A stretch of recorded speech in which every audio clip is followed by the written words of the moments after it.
All right, on that note, as promised, let's take you live to Parliament now, where we find my colleague Nompumelelo Siziba.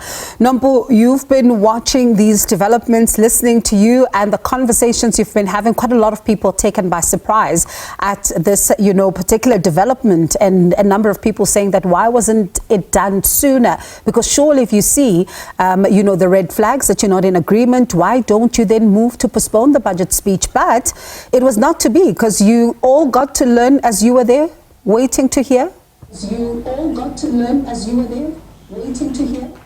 Bongiwe, it's just been crazy. That's all I can say. And the word that's been bandied around is unprecedented, really unprecedented.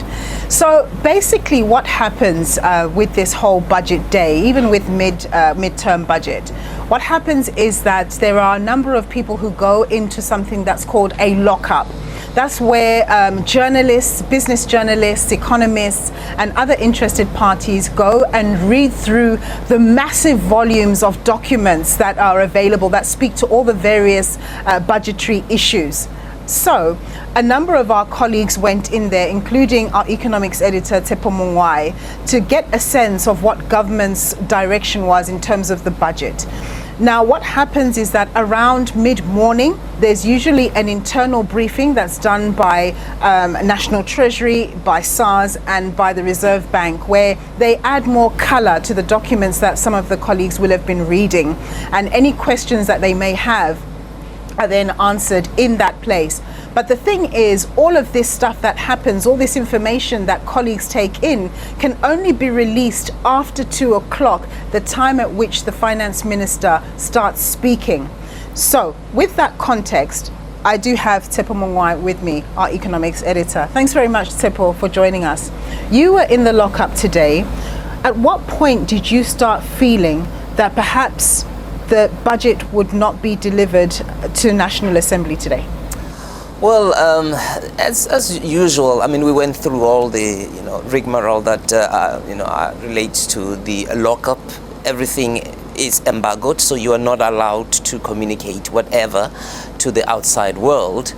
So 2 o'clock, as you pointed out, when the minister starts to address the House, his first word, Madam Speaker, that's when the embargo is lifted.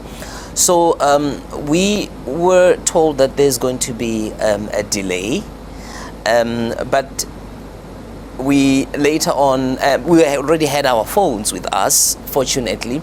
So then we started seeing that there were some news out that it looks like this may not be proceeding because there are issues.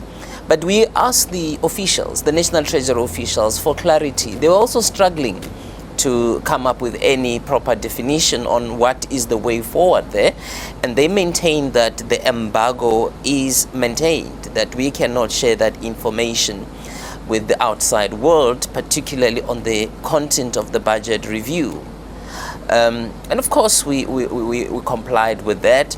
And then at the same time, there was a statement that came out, which the officials also echoed, that there will be an urgent media briefing around 1500. That was very clear to us, because you could tell that this thing is not going to happen. And then you also looked at the markets, immediately. Yes, there were other factors, but it looked like this was a dominant factor fueling the decline, particularly on our local currency, the rand.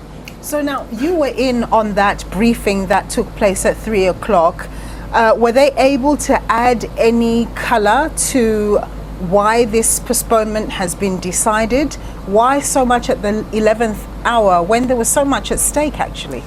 I think they were at pains to demonstrate. It was the Minister of Finance, the Director General, Duncan Peters, as well as the Minister Nchabeni, Kumbuzo Nchabeni, in the presidency.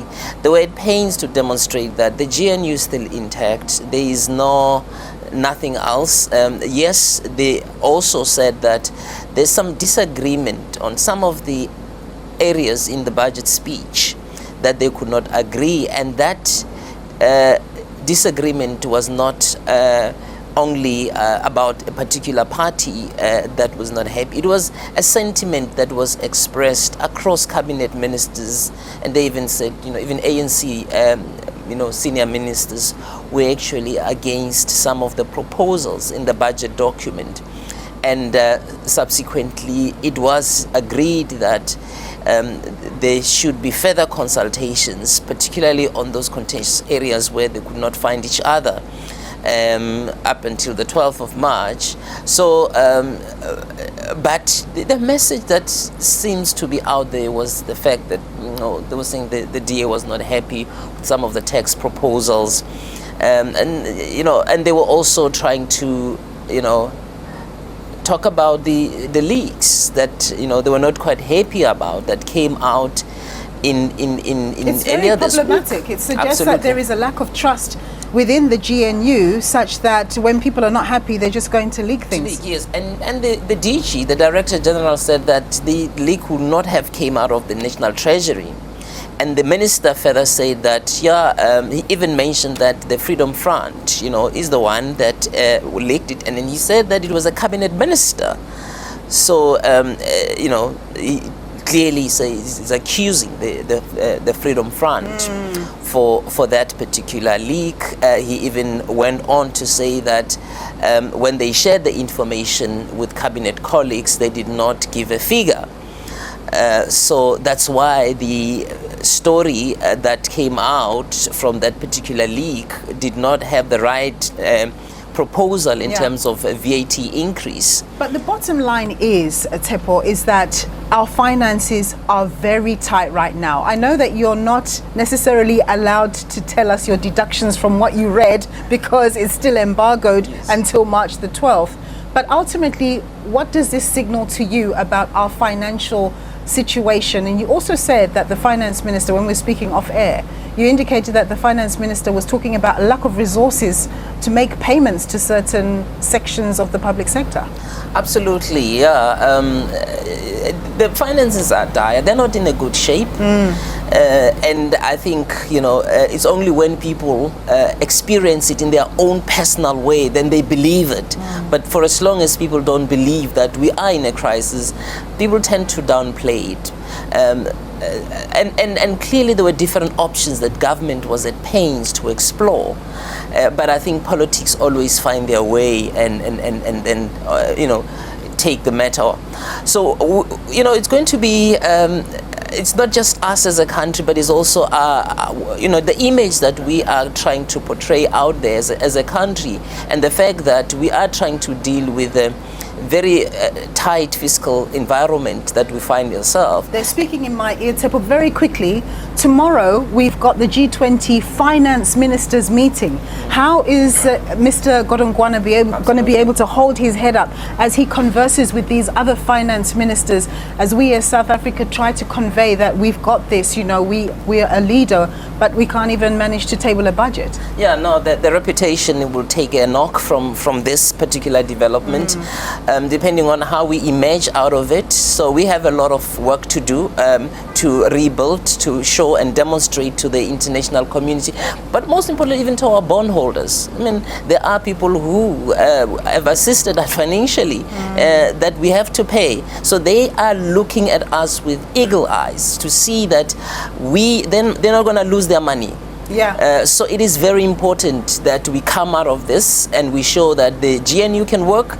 If we fail to do that, we're going to lose a lot. Yeah, thanks very much, Tshepo. That's our economics editor at the SABC, Tshepo Mongoai. There's a lot riding on this.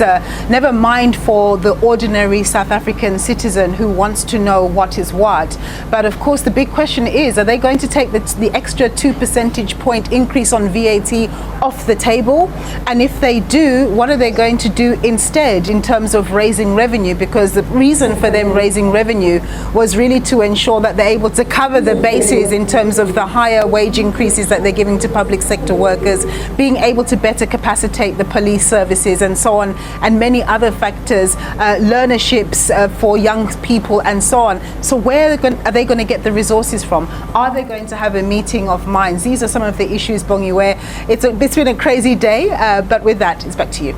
Yeah, Nompu, you're right. And a lot of departments are waiting to hear what's going to happen. I mean, you think about education, for example, the minister setting herself an ambitious target of eradicating all pit toilets by next month, next month. So one wonders then if that is indeed still on track. But thank you so much for wrapping the day for us there. That's my colleague out in Cape Town, Nompu Siziba.